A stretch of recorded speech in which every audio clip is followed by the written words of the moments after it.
শেখ হাসিনা গিয়েছে যে পথে, সে পথেই যাচ্ছে নরেন্দ্র মোদী। নরেন্দ্র মোদীকেও ভারত ছেড়ে পালাতে হবে এখন। এই পালানের ব্যবস্থা করছেন এখন যুক্তরাষ্ট্র। আজকের একটি গুরুত্বপূর্ণ নিউজ আপনাদের সামনে তুলে ধরছি। ভারত ও পাকিস্তানের মধ্যে যুদ্ধবিরতি ধরে রাখা অত্যন্ত কঠিন এবং তা যে কোনো সময় ভেঙে যেতে পারে বলে মন্তব্য করেছেন যুক্তরাষ্ট্রের পররাষ্ট্রমন্ত্রী মার্কো রুবিও। তিনি বলেন, যুদ্ধবিরতি সবচেয়ে বড় জটিলতা হলো সেটি বজায় রাখা। রুবিওর ভাষায়, প্রতিদিন আমরা খেয়াল রাখছি পাকিস্তান ও ভারতের মধ্যে কি ঘটছে, পাকিস্তান এবং ভারতের মধ্যে কি ঘটছে তা খেয়াল রাখছে আমেরিকা। তাহলে কেন পাকিস্তানের পক্ষে হয়ে বারবার পাকিস্তানের সেনাপ্রধানকে কেন ডোনাল্ড ট্রাম্প ডাকছেন, আবারও কেন ডোনাল্ড ট্রাম্পের সাথে দেখা করার জন্য পাকিস্তানের সেনাপ্রধান যাবেন?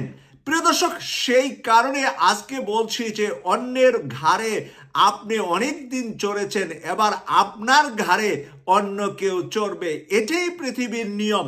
আপনি যত বড় অত্যাচারী হবেন, আপনার জন্য আরেকজন বড় অত্যাচারী তৈরি হবে আপনাকে তার বদলা নেওয়ার জন্য।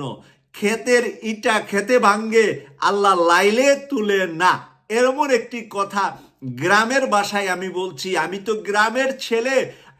ছোট বেলায় আব্বা তখন গরু পালতেন, হাল চাষ করতেন, ওই যে ইটা হতো সেগুলো আমরা মই দিয়ে আবার লেবেল করতাম। তাই সেই গ্রামের ভাষায় বললাম যে ভারত বাংলাদেশের উপর অত্যাচার নির্যাতন প্রচুর করেছে শেখ হাসিনাকে দিয়ে। বাংলাদেশের আলেম উলামা একজন সেনা বাহিনীর এক কসাইকে দিয়ে 1030 জন মানুষকে গুলি করে হত্যা করে মেরেছে।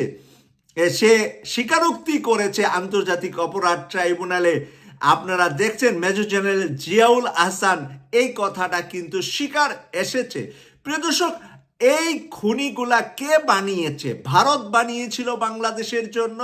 আজকে ভারতকে শাস্তা করছে পাকিস্তান দিয়ে একবার কি করলো, রাফেল সহ 5টি যুদ্ধ বিমান ধ্বংস করে দিল এবং কয়েক হাজার তাদের সেনাবাহিনী কিন্তু উড়িয়ে দিয়েছে। কাশ্মীর এর প্রত্যেকটা চেকপোস্ট উড়িয়ে দিয়েছে পাকিস্তান।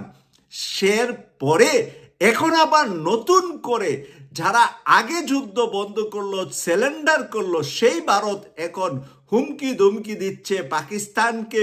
পাকিস্তান নীরবে কি পাওয়ার নিয়ে আগামীতে ভারতকে ধরলে ভারতের অবস্থা কি হবে বোঝার জন্য আমার 10 বছরের ছেলেও যথেষ্ট বলে আমি মনে করি। আপনারা যারা নাবালক আছেন তারাও বুঝতে পারেন যে ভারত যদি আরেকবার পাকিস্তানের সাথে টাক্কর দেয়, তাহলে পাকিস্তান ভারতকে খান খান খান খান করে নরেন্দ্র মোদী হয়তোবা নেতাজি সুভাষচন্দ্র বসুর মতো আত্মহত্যা করবে, যার কোনো মৃত্যু দিবস থাকবে না। দুজন মানুষের পৃথিবীতে মৃত্যু দিবস নাই। একজন হলেন ভারতের সেনাপতি নেতাজি সুভাষচন্দ্র বসু। একটি যুদ্ধে পাকিস্তানের সাথে হারার পরে সে আত্মহত্যা করেছিল, তার কোনো মৃত্যুবার্ষিকী নাই। আরেকটি হলো হিটলার, যার কোনো মৃত্যুবার্ষিকী নাই। সে সারা ইউরোপ দখল করে ফেলবে, সর্বশেষ সে কোথায় আত্মহত্যা করছে কেউ জানে না, তার কোনো মৃত্যু দিবস পৃথিবীতে নাই। তারপরে 3 নাম্বার জন হয়তোবা নরেন্দ্র মোদী হবে, যে আত্মহত্যা করা ছাড়া, আরব সাগরে ঝাঁপ দেওয়া ছাড়া আর কোনো রাস্তা তার জন্য। আমেরিকা প্লাস পাকিস্তান প্লাস তুরস্ক প্লাস চায়না, এরপরে আমরা বাংলাদেশ আছি হাততালির জন্য। ধন্যবাদ সবাইকে।